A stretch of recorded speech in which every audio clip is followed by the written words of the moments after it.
This AskReddit user asks, what is a toxic behavior that is disguised as virtue?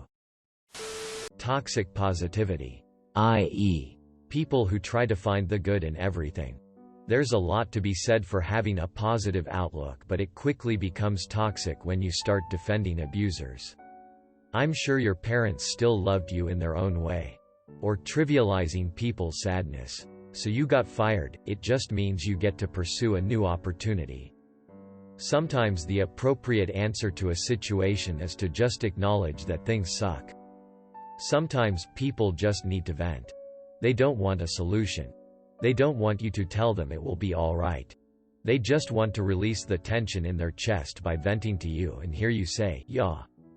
That is bullshit. And a lot of the time whoever they choose to vent to is someone they trust and are comfortable with. I usually feel a little flattered when my friends vent to me. And if there's something you think you can help them with, wait until after they've vented. Let them get it out. Let it calm them down. Then make the suggestion. It'll always go much better. I did not realize it, but God works in mysterious ways is kind of cruel in that context. It's all part of God's plan. You're right, Becky. I should just stop crying over my dead husband because it's all part of God's plan. Thanks, Becky, you're such a good friend. Quote. Piety. Unwavering loyalty. No, sometimes people don't deserve it. And you shouldn't be ashamed to let them go. To quote my man Gara, just because someone is important to you doesn't necessarily mean that they are good people. Even if you knew that person was evil. Sometimes you can't fight your own loneliness. Constantly being so quick to call people toxic just because you had a fight or disagreement and you don't like it. Obviously, if someone truly is abusive mentally or physically, then sure. I've cut a few people out of my life too. But the culture we have created has people cutting each other off over everything. No one learns loyalty. Conflict resolution. No one is allowed to grow. Also, too many people have become too proud to acknowledge their wrongs and say sorry when they need to. Everyone needs to relearn how to 1. Resolve conflict in a mature and rational way. 2. Forgive each other. And 3. Apologize for your own actions. I had an in-law who talked constantly about how generous and compassionate she was. She could be both. But she had a tendency to get carried away by what she wanted for you rather than what you actually wanted. She was the kind of person who would throw a big party for you when you explicitly told her you didn't want a party. And she would talk constantly about how overwhelmed she was planning the party and how you should help in all these ways because I can't do this on my own. Her plans were over the top, impossible to actually achieve. I watched her do this with a graduation party and a charity ball, and it was stressful for everyone involved. One of them ended in complete disaster. Doing things for others is not a virtue if they don't want your help and you constantly ignore their input. The entire "I have strong personality" kind of people. My boss excuses her really shitty and just plain mean behavior as a strong personality. No. You're just an AE.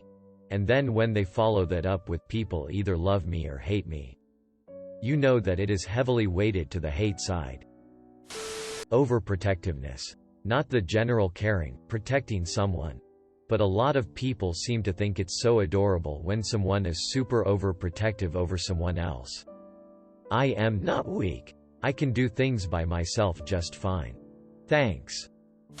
When people get involved in and regulate other people's relationships, they try to act like they're helping, but they always make it worse. Good old Reddit. Relationship advice. They're obviously cheating, so dump them. Delete Facebook. Hit the gym. Lawyer up. All I said was he doesn't put the toilet seat down. He didn't put the toilet seat down? Oh honey. That's the biggest red flag of all. Please get out of there ASAP. I don't want to see your face on a milk carton. You need to Kirk Herm to da kerrbb. Grand romantic gestures. I teach high school and it's crazy how many times you see a kid basically bully their crush into being with them. They make this huge public display and the kid is too shy to say no in front of everyone. It's embarrassing and distressing for that poor kid. The memories of being a teenage boy who think that what happens in movies and TV is applicable to real life. I had a guy surprise me with a date. He lied and said our friends would be there. It was just him, me, and a horror movie. He bought me a necklace and chocolates. If we had been actually dating, it might have been a nice romantic gesture. We were not. We were barely friends. Hollywood can definitely warp the ideas of boundaries and consent. I know 50-year-old men that still think this. Not being honest with people solely to make them feel good. It's kind of 50-50 with this one. If they need the boost then maybe, but overall it's generally a bad move. Perfectionism. Family comes first. Quote, I grew up thinking that I had a very close extended family until I realized just how shitty and miserable most of them were. I have cut them out and feel so much better about it. Blood is thicker than water. This is a quote that means that your bond with your family is stronger than the bonds of friendship or love. The blood of the covenant is thicker than the water of the womb. This is the actual. Another quote which means that the bonds you make yourself through a covenant are stronger than the bonds of your brother who may have even shared a womb with. I believe that the family you chose, friends, etc., are the more important ones. Edit. A kind Redditor has informed me the former quote is much older than the latter quote. But it's meaningful nonetheless. Supporting a person to a fault. In other words, being an enabler. Especially when they call it loyalty. People will defend the most FD up ST from their friends and be like, I'm loyal. Like no. Call out your friends for being ST when they are. But here's the thing with that. You'll wanna call out your friends in private. Not in the public eye. So they don't feel the need, have to be defensive. Yeah, embarrassing someone will not only make them double down on their belief, but also ruin a relationship. People, mainly white people, who call out cultural appropriation when people from said culture don't mind it. Mum says several people on her Facebook are angry that they were told their services weren't needed when they signed up to the town's volunteer service to help folk during this crisis. We had an amazing number of people come forward.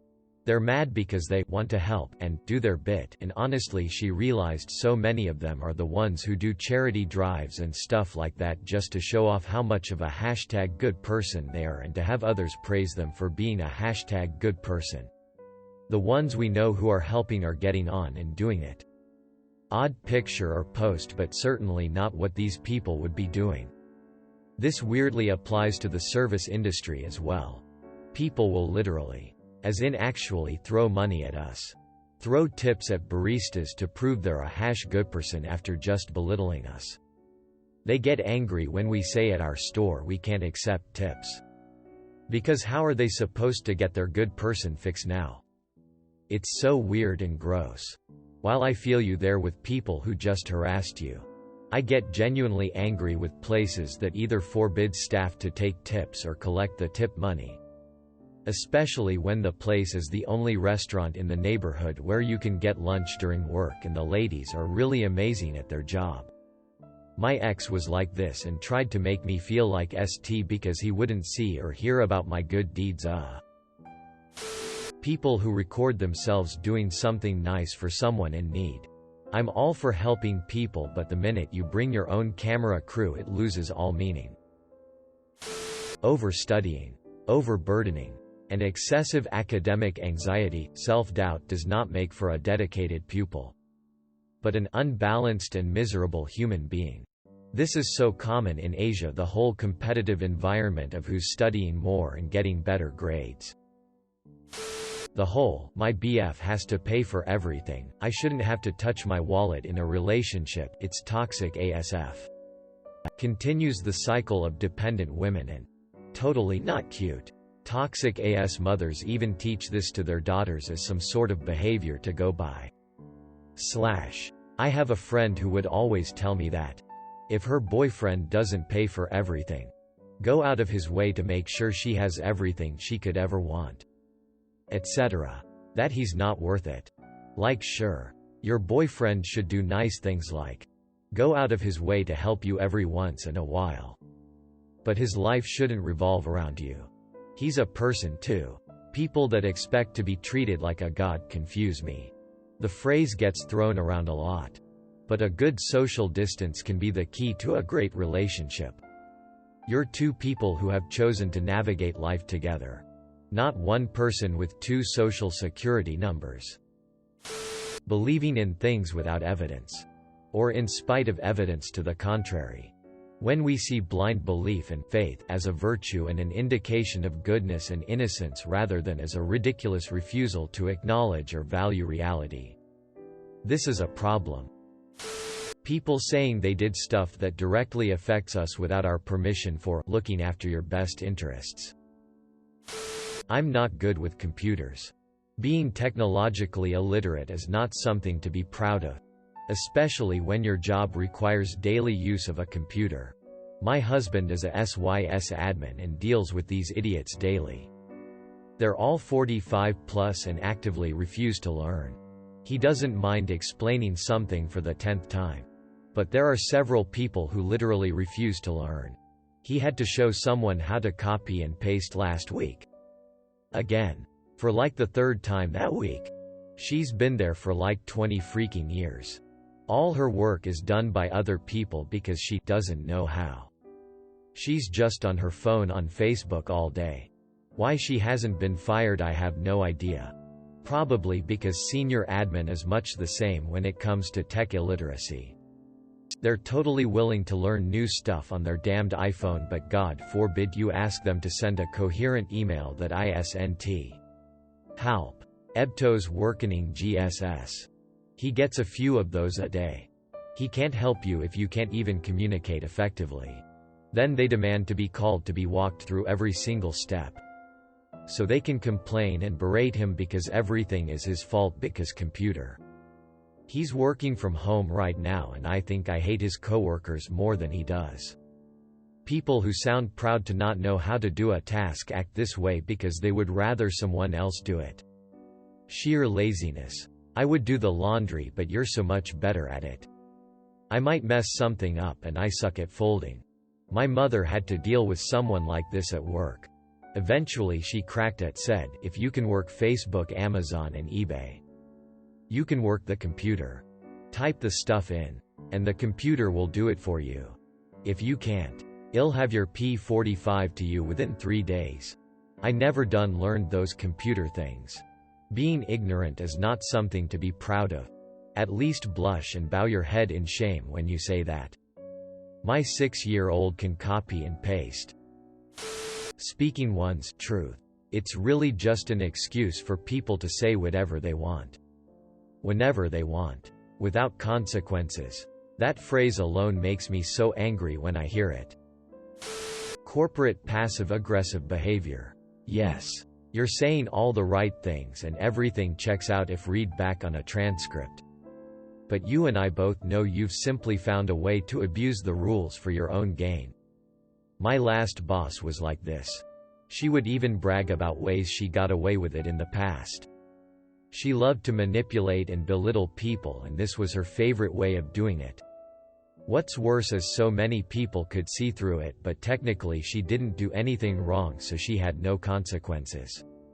Do you have an example? This is interesting. Being a living embodiment of the golden mean fallacy. For anyone who's CBA to look it up. Accepting the objective truth in the form of a compromise. I.e., if one person says the sky is blue, and another says the sky is yellow, the compromise would be that the sky is green. Blue and yellow mixed. Which is obviously not the objective truth. People that do good deeds so they can brag about it or use it to their own advantage. Look at me. I'm such a good person. I do all these nice things. Not because I wanted to be a good person or anything. Nope. Just so I could tell everyone about all the good things I do. Repeatedly. Like all the time. Because I'm a good person. Remember? Hey, by the way. Could you do me a fav? Quote. Thanks for watching. Make sure to like and subscribe to the channel for more videos.